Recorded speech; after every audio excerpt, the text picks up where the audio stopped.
Next എന്ന് പറഞ്ഞു കഴിഞ്ഞാൽ നമ്മുടെ ഒരു കുളിയൊക്കെ പാസ്സാക്കിയിട്ട് ഇങ്ങനെ നടന്നു വരുന്ന ബബിതേനെയാണ് കാണിക്കുന്നത്. ബബിത ഇങ്ങനെ മുടിയൊക്കെ തോർത്തി ഇങ്ങനെ നടക്കുകയാണ് റൂമിലൂടെ. അപ്പം വേണം പെട്ടെന്നൊരു ബെല്ല് റിങ് ചെയ്യുന്നു ഫോണിൻ്റെ. അപ്പോഴത്തേനും പുള്ളിക്കാരത്തി ആരാണെന്ന് നോക്കാൻ വേണ്ടി ഫോൺ എടുക്കുന്നു. അപ്പം പെട്ടെന്ന് എന്തോ ഒരു വൃത്തിയുടെ സാധനം കണ്ട പോലത്തെ ഒരു മുഖഭാവം പുള്ളിക്കാരത്തി ഇടുന്നു. അപ്പോൾ തന്നെ നമുക്ക് മനസ്സിലാവും വേറെ ആരും ആയിരിക്കില്ല, അത് നമ്മുടെ വൈജയന്തി തന്നെ ആയിരിക്കും.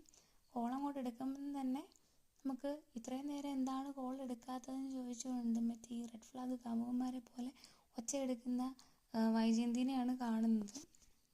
തൻ്റെ കോളർ അറ്റൻഡ് ചെയ്യാതെ തന്നുള്ള താല്പര്യക്കുറവുകൊണ്ടാണെന്ന് പുള്ളി ഇങ്ങനെ പ്രസ്താവിക്കുകയാണ്. അപ്പം അന്നേരം പറയുന്നത് അതുകൊണ്ടൊന്നുമല്ല, നേരെ മറിച്ച് കുളിച്ചുകൊണ്ടിരുന്നത് കൊണ്ടാണ് കോൾ എടുക്കാത്തതെന്നുള്ള കാര്യം പറയുന്നു.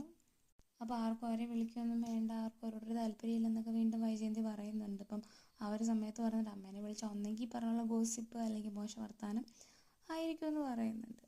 അപ്പോൾ അല്ലെങ്കിൽ നിനക്ക് അമ്മേനെ ഇഷ്ടമല്ല, നിനക്ക് അലീനേനെയാണല്ലോ ഇഷ്ടം എന്നുള്ള രീതിയിൽ പുള്ളിക്കാരത്തി കുറേ പറയുന്നുണ്ട്. ഇതിൻ്റെ ഇടയ്ക്കൂടെ അച്ഛനിട്ടൊരു കൊത്തു കുത്തുന്നുണ്ട്, നമ്മുടെ അലീനയ്ക്ക് ഇട്ടൊരു കൊത്തു കുത്തുന്നുണ്ട്. അപ്പോൾ ആ സമയത്ത് നമ്മുടെ ബബിത പറയുന്നുണ്ട് അലീനേനെയും ഈ പറയുന്ന പോലെ അച്ഛനെ ഇങ്ങനെ വെറുതെ ആവശ്യമില്ലാതെ ഇങ്ങനെ കുറ്റം പറയരുത് എന്ന് പറയുന്നുണ്ട്.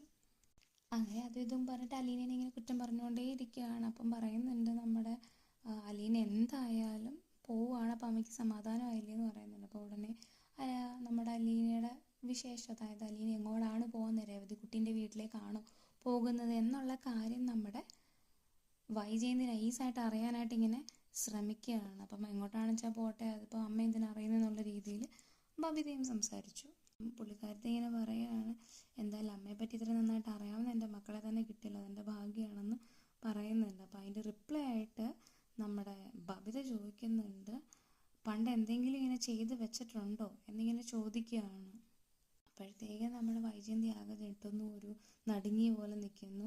പിന്നെ ഞാനൊന്നും പറഞ്ഞില്ല, അമ്മയ്ക്കെന്ന് പറഞ്ഞു കഴിഞ്ഞാൽ എത്രയാണെന്ന് പറഞ്ഞാൽ എത്ര ഹാപ്പി ആയിട്ടിരുന്നാലും മനുഷ്യൻ്റെ ആ ഒരു മൂഡ് മാറ്റിയിട്ട് ആൾക്കാരെ ഇങ്ങനെ സന്തോഷം ഇല്ലാതാക്കാനുള്ള പ്രത്യേകം കഴിവ് അമ്മയ്ക്കുണ്ടെന്നുള്ളതൊക്കെ പറഞ്ഞിട്ട് പുള്ളിക്കാരത്തി അവിടെ കോള് കട്ട് ചെയ്യുകയാണ്.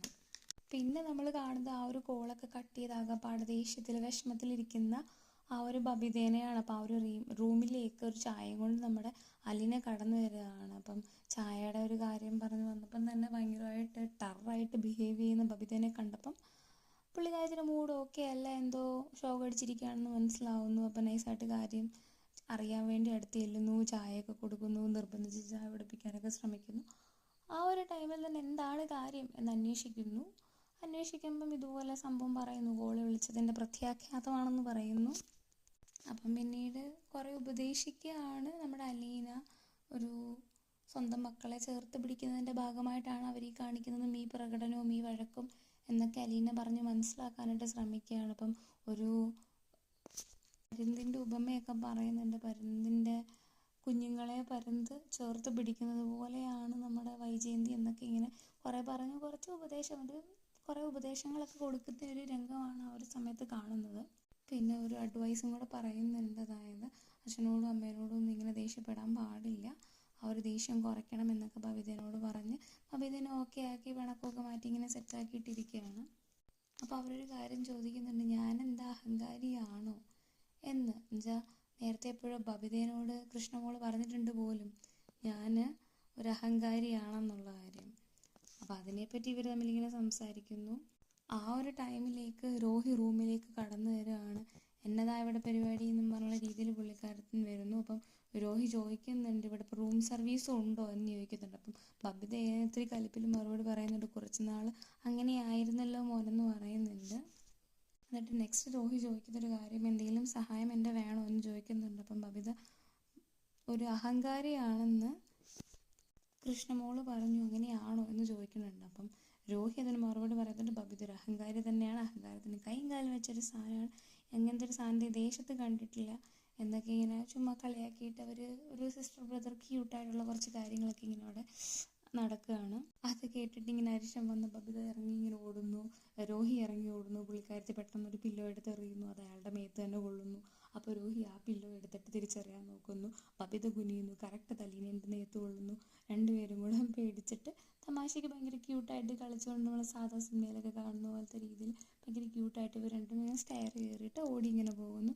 അലീന ഭയങ്കര ഇതൊക്കെ ആസ്വദിച്ച് ആ ഒരു വളരെ ഹാപ്പി ആയിട്ടുള്ള ഒരു മൊമെൻറ്റ് അതിങ്ങനെ ആസ്വദിച്ച് ആ പില്ലോയൊക്കെ തിരിച്ചതുപോലെ അവിടെ കൊണ്ടുവച്ച് അവരങ്ങനെ ഇരിക്കുന്നു.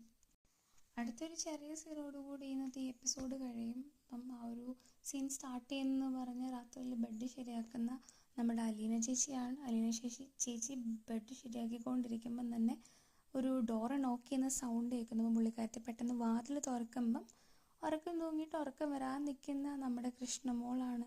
എന്തേ വന്നത്, ഉറക്കം വരുന്നില്ലേ എന്ന് പുള്ളിക്കാരത്തി ചോദിക്കുന്നുണ്ട്. അപ്പം അലീന ചേച്ചി പോകുന്ന ആ ഒരു വിഷമം കാരണം പുള്ളിക്കാരത്തിക്ക് ഉറങ്ങാനൊന്നും പറ്റുന്നില്ല, ആകെ ഡെസ്പാണ് എന്നുള്ളൊരു കാര്യം പറയുന്നു. അപ്പം നമ്മുടെ കൃഷ്ണമോളെ ആശ്വസിപ്പിക്കാനായിട്ട് സാരമില്ല, വിഷമിക്കണ്ട, നമുക്ക് കോൾ ചെയ്യാമല്ലോ, വീഡിയോ കോൾ ഉണ്ടല്ലോ, തമ്മിൽ കാണാമല്ലോ, ഞാൻ ഇടയ്ക്കിടയ്ക്ക് വരാം എന്നൊക്കെ പറഞ്ഞിങ്ങനെ സമാധാനപ്പെടുത്താനും ആശ്വസിപ്പിക്കാനും ഒക്കെ നോക്കുന്നുണ്ട്. എന്നിട്ട് നമ്മുടെ കൃഷ്ണമോളെയും റൂമിൽ കയറ്റുന്നുണ്ട്. എന്നിട്ട് നമുക്കൊന്ന് ഒരുമിച്ച് കിടക്കാമെന്ന് ആ ഒരു വിഷമമൊക്കെ മാറി നമുക്ക് വെളുക്കം വരെ വർത്താനം പറഞ്ഞിരിക്കാമെന്നുള്ളൊരു സജഷൻ ഈ പറയുന്ന പോലെ അലീന വെക്കുകയാണ്. പിന്നെ അലീന പോകുന്നതിൻ്റെ വിഷമത്തെപ്പറ്റി പറയുന്നുണ്ട്. അപ്പം അലീന പോയി കഴിഞ്ഞ് കഴിഞ്ഞാൽ പഴയതുപോലെല്ലാം ശരിയാകും എന്ന് നമ്മുടെ അലീന ഒരു ഉറപ്പ് കൊടുക്കുകയാണ്. അപ്പോൾ ആ സമയത്ത് അങ്ങനെയല്ല, നേരെ മറിച്ചായിരിക്കും എന്ന് കൃഷ്ണമോള് പറയാണ്. കാരണം അലീനയ്ക്ക് വേണ്ടിയാണ് ഇത്രയും നാളും ബാലചന്ദ്രൻ എല്ലാം സഹിച്ചത്. ഒരു പക്ഷേ അലീന പോയി കഴിയുമ്പം ഇങ്ങനെ ആയിരിക്കത്തില്ല, വളരെ മോശമായിട്ടായിരിക്കും അമ്മയോടും അതുപോലെ മറ്റുള്ള എല്ലാവരോടും ബാലചന്ദ്രൻ ബിഹേവ് ചെയ്യുന്നതെന്ന് നമ്മുടെ കൃഷ്ണമോള് അലീനയോട് പറയുകയാണ്. ചേച്ചി വലിയൊരാളായിട്ടാണല്ലോ അച്ഛനെ കാണുന്നത്, അപ്പോൾ അതുകൊണ്ട് തന്നെ ചേച്ചിയുടെ മുമ്പിൽ ഒട്ടും കൊച്ചാവാൻ പാടില്ല, അതുകൊണ്ടാണ് പലതും ഉള്ളിൽ ഒതുക്കിയിട്ട് പലതിനും റിയാക്ട് ചെയ്യാതെ ഇരിക്കുന്നതെന്ന് നമ്മുടെ കൃഷ്ണമോള് പറയുകയാണ്. അപ്പം അങ്ങനെ പറഞ്ഞുകൊണ്ട് ആ ഒരു എപ്പിസോഡ് അവിടെ എൻഡ് ചെയ്യുകയാണ്. Thank you.